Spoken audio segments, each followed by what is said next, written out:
xisbiga mucaaradka wadani ayaa maanta deeq raashin soo gaarsiiyay shicibka ku nool tuulayaasha maamusha degmada Balli-Gubadle. Deeqda raashinka ayaa ku soo beegantay xilli abaaro xooggan ka jiraan deegaanadan. ugu horreyn halkaasi waxa uga mahad celiyay dadweynaha loo qaybiyay raashinkan kuna tilmaamay xukuumadda talada dalka gacanta ku haysa inay ka gaabisay abaaraha ka jira deegaankan.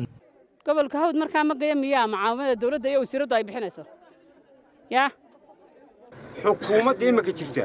haddii aanu nahay gobolkeen hawd albaabadii naga xidhato annaguna codkii waan xidhan sida ay uga boodeen baan annaguna uga boodnay xukuumadda yaani nagu soo talagelin sidoo kale waxaa halkaasi hadallada iska daba maray mas'uuliyiinta xisbiga wadani oo ku eedeeyay xukuumaddu inay taali kari weyday wax caawima inay soo gaarsiisay dadka abaaruhu saameeyeen gaar ahaan iyadoo dawladdu inay gurmato waxay ku dhuumaalasatay ganacsatadii ayay dhufays ka dhigteen ilaa imikana wax gurmado dadkii soo gaaray ma jiraan ka kooban yahay gobolka hawd dhamaantii oo nu wadnay deeq raashina oo ugu deeqay xisbiga wadani umada xoolaha laga guraya hadii aan meel loo dhigayno berita aan loo intifaacayn waqtiga ay abaari ku timaado de umadu maxay ku noolaanaysaa dalka nimcadiisii iyo riyagiisii iyo abaalkiisiiba meel buu maray meeshuu marayna waa ognahay waana ku daba jiraa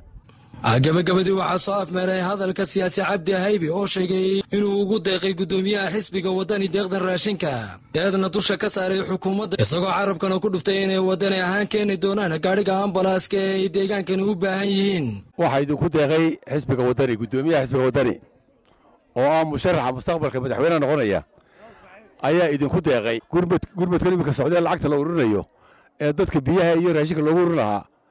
inta xaggaa laga soo bilaabay dhinaca shishe ayaa laga bootiyay Balli-Gubadle diiwaangelintii waa soo socotay bilaabaysa bisha 12keeda tirada gobolku inay soo baxdaan la doonaya ma dhageysanaysaan dadku waa inay isdiiwaangeliyaan